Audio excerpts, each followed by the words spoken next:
Ito nga pala ang aming tanghalian guys. Tingnan nyo naman ang ginawa ng aking mister.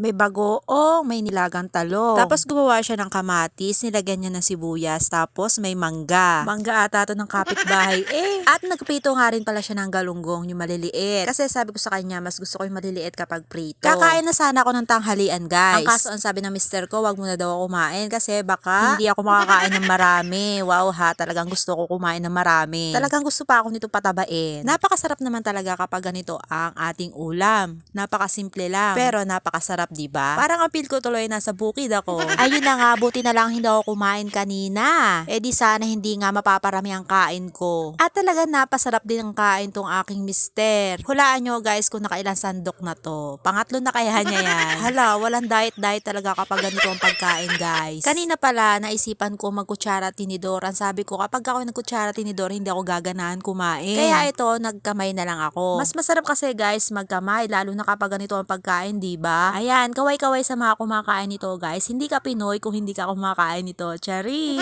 Ang sabi ko nga pala nung isang araw ay ako magda-diet. Itong aking asawa talagang ayaw siguro pag-dietin nito kaya nagawa ng ganitong napakasarap na ulam. Hindi daw kasi uso sa kanya guys yung salitang diet. Kaya yan, kain is life, di ba? Food is life daw. Kaya kain lang daw ng kain. Wala daw siyang pakialam guys kahit ako'y maging baboy. Basta makita lang daw niya ako malusog, okay na siya. Wow. Talaga naman ha. Nagpasandok pa nga pala ako guys kasi talaga nabitin ako sa pagkain ko. At kung hindi pa ako uminom talaga ng tubig guys, baka makatatlong sandok pa ako ng kanin. Kaya yun, uminom ako ng tubig para mabusog na ako. So ayun lang guys. Thank you for watching. Please pa-follow, like, comment, and share po.